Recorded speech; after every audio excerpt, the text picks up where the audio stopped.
everybody, welcome to another episode of Taxes Schmaxes. I'm Edward Nisanov, and I'm here to save you money.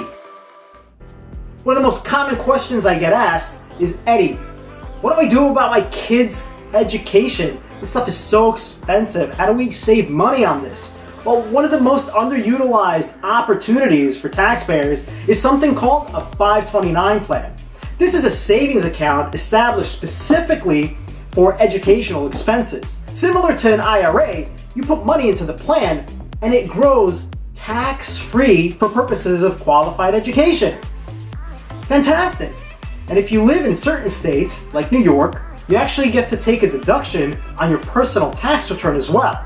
Be sure to check with your state to see if you can do that.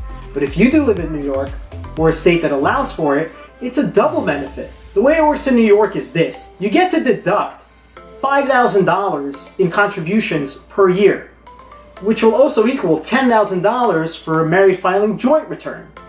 There's really no limitation on how much you could contribute to the plan. However, you have to keep in mind that there's a gift tax limit of $15,000 per person. So if you decide to put in $40,000 into your kids' or grandkids' plan, that would trigger a gift tax filing. And you may not want to do that. This year, the gift tax exemption has been increased by $1,000 to $15,000.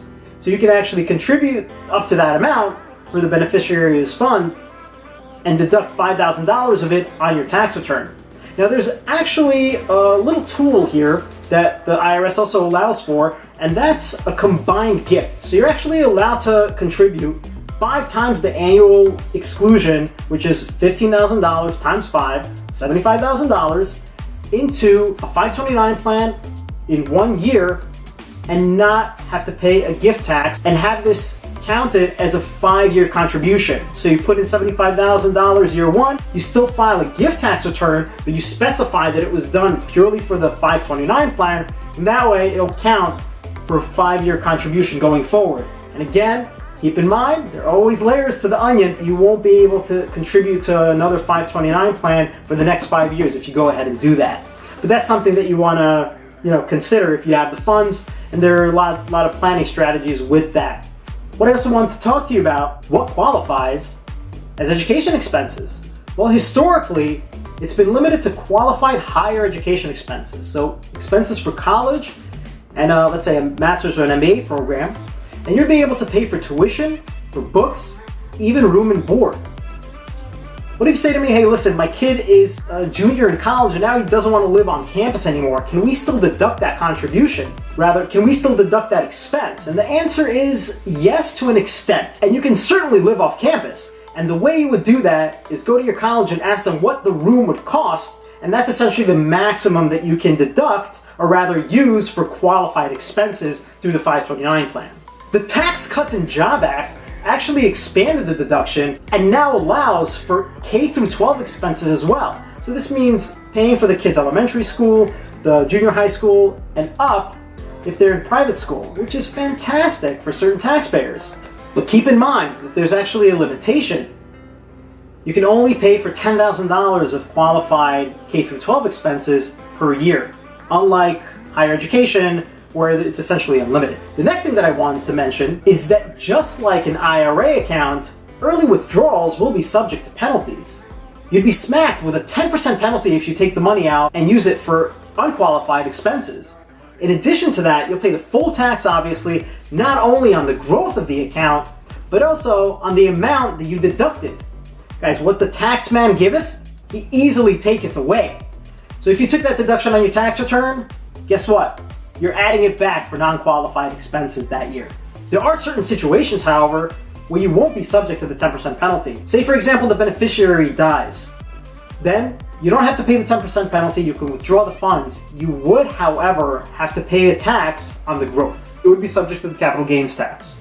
In addition to that, if you have a whiz kid at home and they receive a scholarship, let's say it's a full boat scholarship, similar rules apply. If it's not a full scholarship, then you would be able to deduct or withdraw the funds up to the amount of the scholarship. So there's $250,000 sitting in the account. Your kid received a $200,000 scholarship. $200,000 you can withdraw tax-free and leave the $500,000 in the account. Again, similar rules apply. you'd still have to pay the tax on the gain. So that's how that would work. Now, let's talk a little about how this actually is set up. You would set up the 529 plan through your state. It's a state-administered plan. And what you would do is actually name a beneficiary. So for example, a child, your kid, or a grandchild, or another family member. You can totally do that.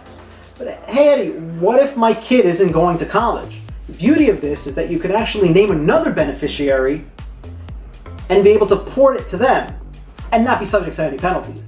And another little nugget is that it's not only subject to other beneficiaries, meaning somebody else other than yourself. No. You can actually open up a 529 plan for you. Say you want to go back to college, get a master's degree. You can open up a 529 plan for yourself. In New York, you get that deduction, and the money still goes tax-free. And if you're enrolling in college this year and you're starting right away, it's not too late to open up the 529 plan. You can actually contribute money to the 529 plan and then pay for college in the same year. Now keep in mind, some states disallow that type of deduction, and there's an annual or 1-year holding period, so check with your state before you do that. But that's also another strategy that we set up our clients on.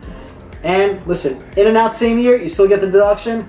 Beautiful. Hope you walked away with some great points today. Saving for education is great when you can get a tax benefit for it, and a 529 plan is an amazing tool for you to do that. Reach out to your tax advisor or give us a call if you're looking to set one up. We'll guide you in the right direction. That's my 2 cents for today, and I'll catch you next time. Thanks for watching. Hey everybody, thanks so much for watching. We hope you've been finding these videos informative, but they are for educational purposes only. Tax laws change on a regular basis, so we highly recommend you consult your tax professional and advisor, or give us a call to go over your particular tax scenario. Thanks so much for watching, and we'll catch you next time.